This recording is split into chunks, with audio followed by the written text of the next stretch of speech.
남편과 싸우고 가출을 했다. 어느 날 아침 나는 집을 나섰다.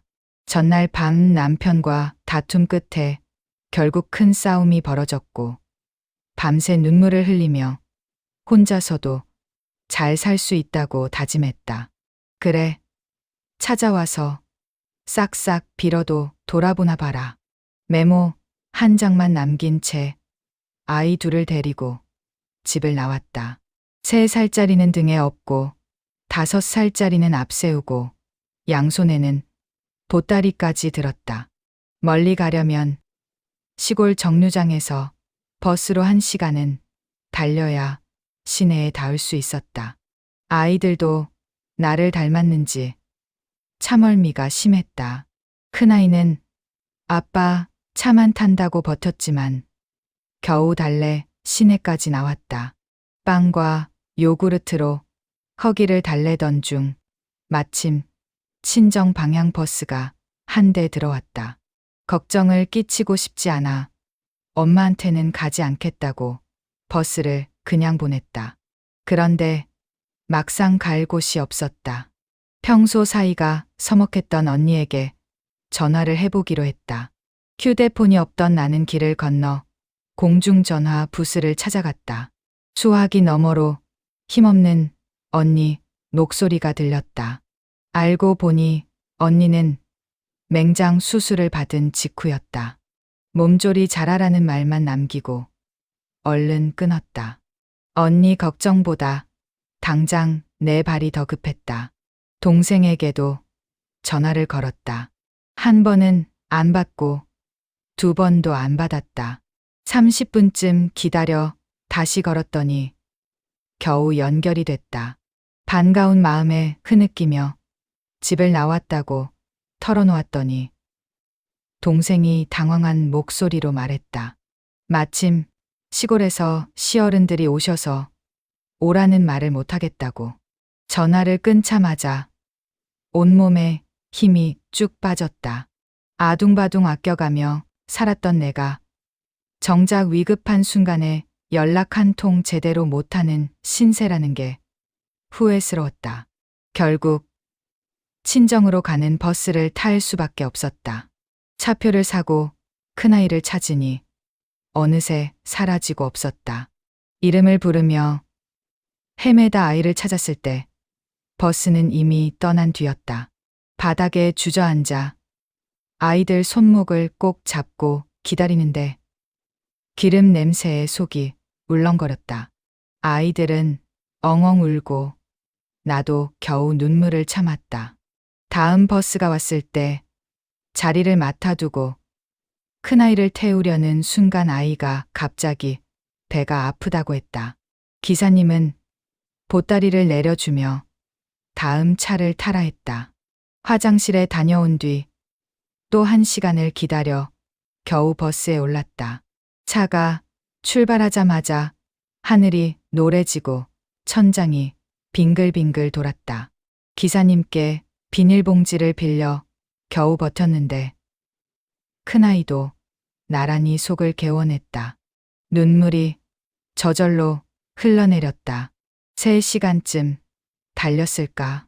승객이 모두 내리더니 기사님이 종점이라며 차를 차고로 끌고 갔다.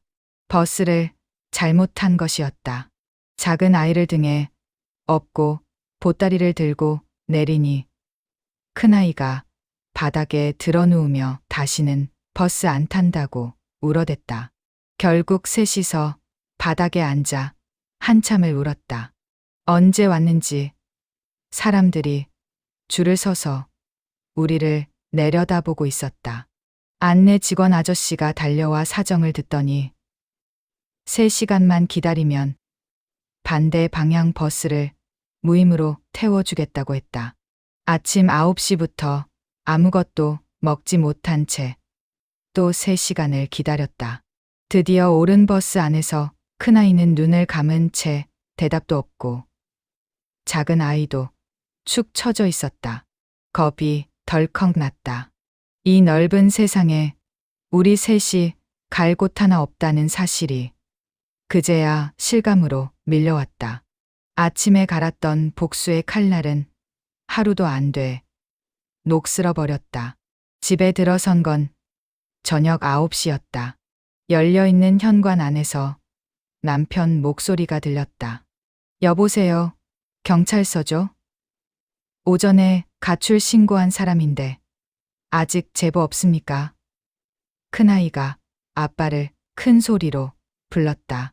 남편이 충혈된 눈으로 맨발로 뛰어나와 아이를 가슴에 꼭 안았다. 그리고 나를 보며 말했다. 자기야, 어제 저녁엔 농담이었어. 내가 잘못했어. 진짜로 잘못했어. 기념으로 지금 외식하러 가자. 10년이 훌쩍 넘은 지금도 남편에게는 그날 하루 친구 만나 수다 떨다 왔다고만 했다. 그 뒤로 큰아이는 한동안 나와의 외출을 꺼렸다. 또 버스를 타자고 할까봐 그랬던 모양이다. 그래도 나는 여전히 큰 소리는 뻥뻥 친다. 남편은 아직도 그날의 진실을 모른다. 두 번째 사연. 60촉 전구 하나가 켜준 것들. 내복의 수면 바지, 수면 양말 차림으로 청소를 하다가 불 켜진 방을 향해 아들에게 소리를 칩니다. 습관처럼 전등 스위치를 내리는 저를 보며 아들이 투덜댑니다. 아이 참, 전기세가 얼마나 한다고요? 그 목소리를 듣는 순간 37년 전 어머니 목소리가 귓가에 맴도는 것 같았습니다. 할머니, 할아버지, 외할머니, 작은 할머니의 삼촌과 고모, 거기다 우리 6남매까지. 지금 생각해도 정말 대식구였죠. 경제적으로 팍팍하던 시절, 일하는 사람 하나 없이 혼자 그 많은 식구들 끼니를 책임지셨던 어머니. 생각만 해도 머리가 핑 돌 것 같습니다. 방 안에 누워 숨을 내쉬면 입김이 서리처럼 피어오르고 방 구석에 둔 수건이 돌덩이처럼 꽁꽁 얼던 그 시절. 그런데도 이상하게 공부가 하고 싶었습니다. 하지 말라고 하면 더 하고 싶어지는 건 내나 지금이나 아이들 마음이 같은 모양입니다. 밤마다 어머니가 주무시길 기다렸다가 롤레 60촉짜리 백열전구를 켰습니다. 빛이 문틈으로 새어나갈까봐 군용 담요로 막아가며 책을 펼쳤죠. 딸 셋이 함께 쓰던 그 방에서 어머니 기척 소리가 들리면 얼른 불 끄고 자는 척하기를 반복했습니다. 어머니는 주무시다가도 우리 방문을 열어 확인하고 다시 들어가시곤 하셨는데 아마 공부하는 딸들보다 전기세가 더 걱정이셨나 봅니다. 제가 여고생이던 70년대 후반 마을에 텔레비전이 한 대뿐이어서 신기한 마음에 구경 갔다가 혼나던 시절이었습니다. 어른들 입에서는 늘 지지배가 무슨 공부냐는 소리가 달고 살았죠. 제사날이면 부엌에 불려나가 부침개를 부치며 눈물 콧물 흘리던 저는 그래도 공부밖에 모르는 순진한 학생이었습니다. 그런 제가 고등학교 2학년 때 사고를 하나 쳤습니다. 수학의 정석을 풀다가 옆에서 친구들이 킥킥대는 소리에 고개를 돌렸더니 펜팔 편지를 돌려보고 있었습니다. 저도 모르게 덜컥 용기가 났습니다. 청소년 잡지 펜팔란에 집 주소와 함께 김지연이라는 예쁜 가명으로 신청을 해버린 겁니다. 지금 같은 실명 시대였다면 꿈도 못 꿀 일이었죠. 잡지에 이름과 주소가 실리고 나서 벌어진 일은 상상을 초월했습니다. 편지가 산처럼 쌓이더니 급기야 직접 집을 찾아오는 남학생들까지 생겼습니다. 공무원이셨던 완고한 아버지 눈에는 드라마 속불량 청소년처럼 보이셨던 모양입니다. 무릎 꿇고 빌기를 반복했고 어머니 회초리를 피해 마당을 빙빙 돌다 결국 붙잡혀 혼쭐이 났습니다. 숨을 헐떡이시며 뒷자루를 마당에 던지시던 어머니 모습이 아직도 눈에 선합니다. 소동이 가라앉고 나서도 편지는 수백 통이 넘었습니다. 그 편지들을 읽으며 다시 몰래 전등을 켜고 공부를 이어갔죠. 그 덕분인지 결국 수학을 전공하게 됐습니다. 60촉 전구와 군용 담요가 만들어낸 여고 시절 풍경이 새삼 새롭게 떠오릅니다. 그런데 지금 전기 걱정 없는 세상을 사는 우리 아들은 방에 불은 물론 텔레비전과 컴퓨터까지 켜두고 화장실 불도 그냥 놔두고 반팔 차림으로 거실을 오갑니다. 30년 전 그 겨울이 상상이나 될까요?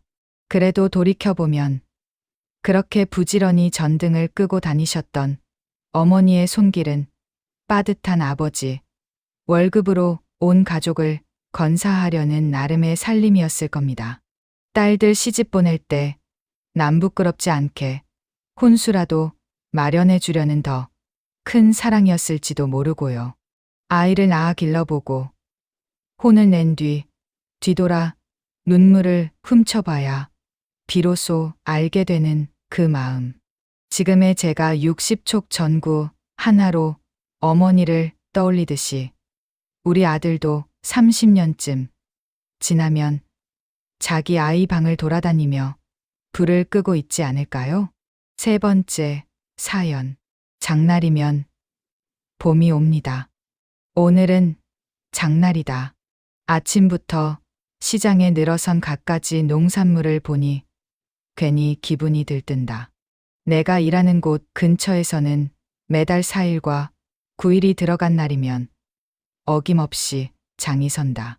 이 지역 특산물인 양파와 낙지는 장이 열릴 때마다 빠지는 법이 없는 단골 품목이다.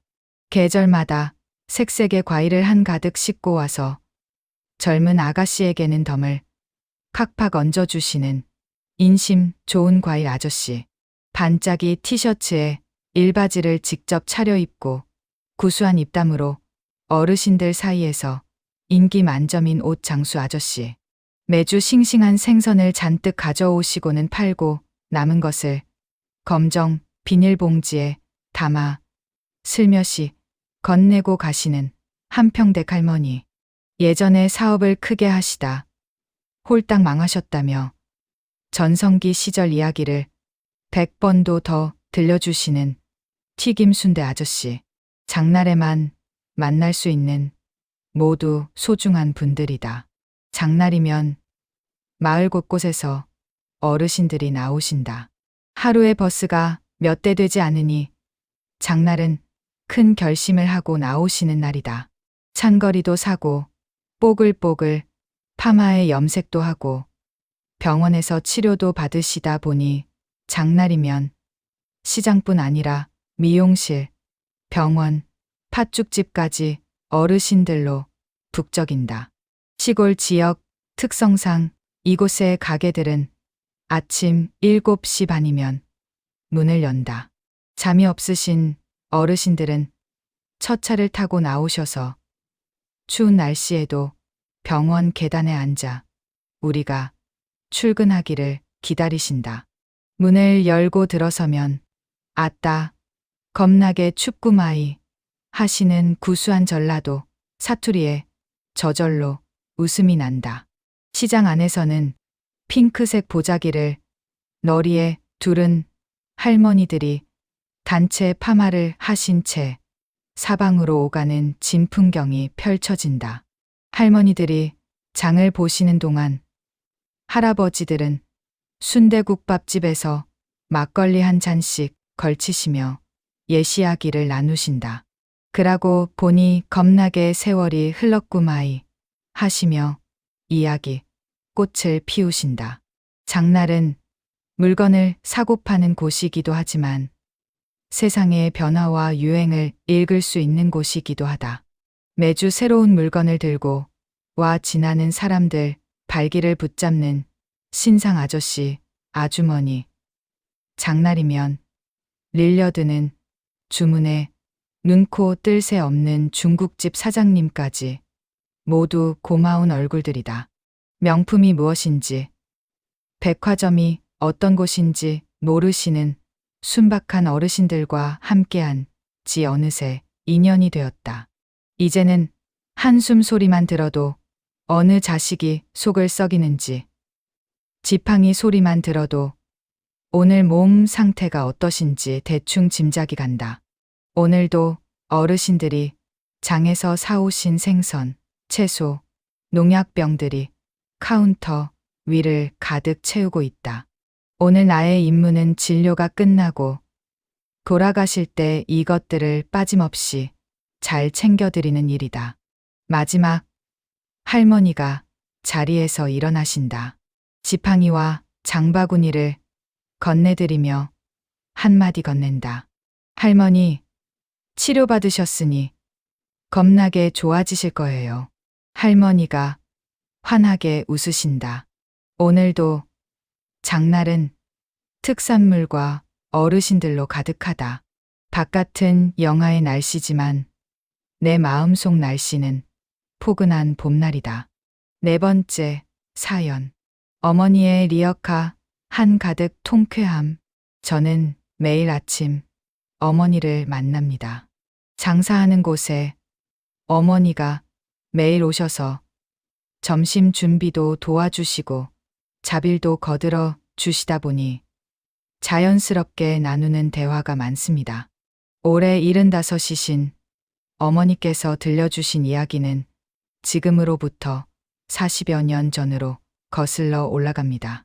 그 시절 어머니는 공장이 밀집한 변두리 동네에서 구멍가게를 하셨습니다. 가게가 제법 넓었던 덕에 밥장사와 술장사를 겸하셨는데 동네에 공장이 많다 보니 한 달치 식대를 몰아서 결제하는 거래 방식이 흔했습니다. 문제는 무허가 공장이 많아 사장이 어느 날 갑자기 사라지거나 공장이 문을 닫아버리는 일이 허다했다는 점입니다.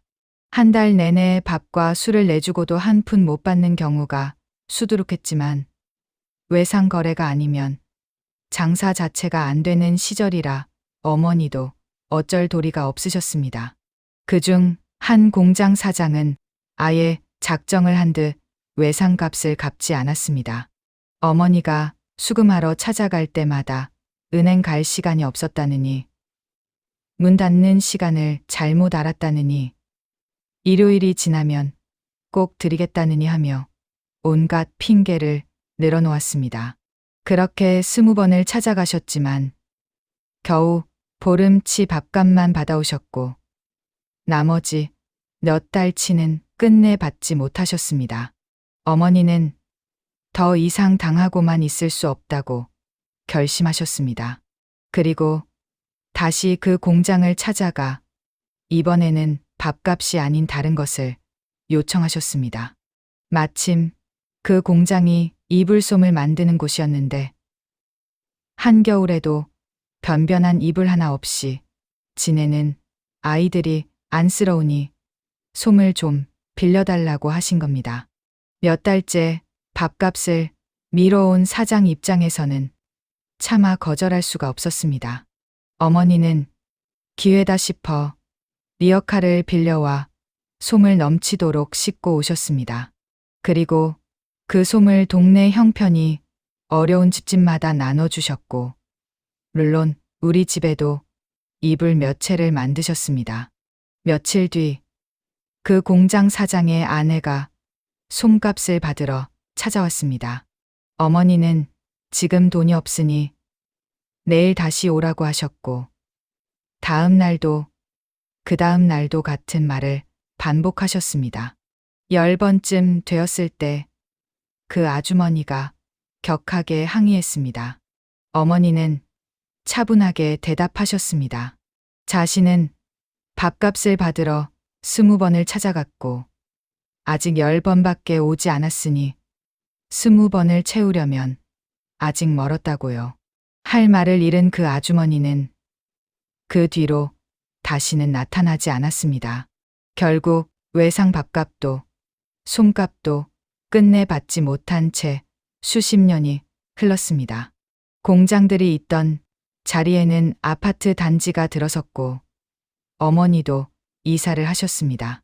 그런데 며칠 전 어머니가 시장에 나가셨다가 다리가 아파 잠시 앉아 쉬시는데 낯익은 목소리가 들려왔습니다. 돌아보니 바로 그 솜 공장 사장이었습니다. 어느새 90이 넘은 노인이 되어 있었지만 아직 걸어 다닐 만하다고 하셨습니다. 반갑게 인사를 나누는데 그 어르신이 오래전 밥값을 갚지 못한 것이 가끔 마음에 걸렸다며 따뜻한 밥 한 끼를 대접하고 싶다고 하셨습니다. 어머니가 그런 오래된 일을 기억하느냐며 손사래를 치셨지만 결국 시장 국밥집에 들어가 국밥 한 그릇을 함께 드셨습니다. 그렇게 옛 이야기를 나누다 돌아오신 어머니는 웃으시며 한마디 하셨습니다. 밥값과 술값을 외상으로 간 사람들이 하나씩 찾아와 밥을 산다면 1년 12달은 얻어먹을 수 있을 거라고요. 올해도 어머니가 건강하게 지내시기를 바랍니다. 건강하셔야 그 오랜 외상 손님들을 하나씩 또 만나실 테니까요.